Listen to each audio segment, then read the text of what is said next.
Bismillahirrahmanirrahim. Elhamdülillahi Rabbil alemin. Ve salatu ve selamu ala seyyidina Muhammed Mustafa sallallahu aleyhi ve sellem. Assalamu aleykum hürmetli kalayık. Kele жатқан oradalарымыз kabul bolsun.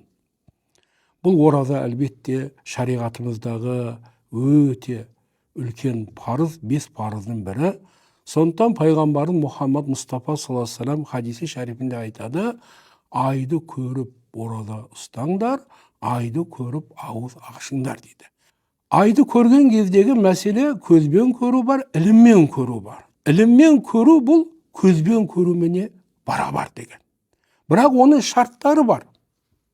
Бірінші ай, күн мен ай бір сызықта болғаннан кейін ол кемінде не болу керек? 8 градуста болу керек.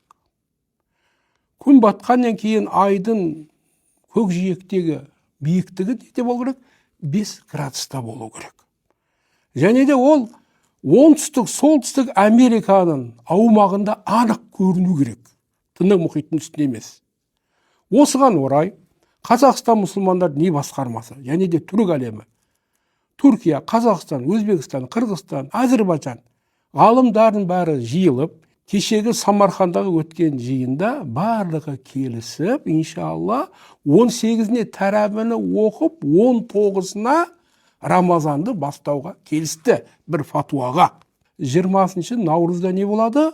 Айт намазы болады. Осы біздің фатуамызға әлемдегі көптеген мемлекеттер ол.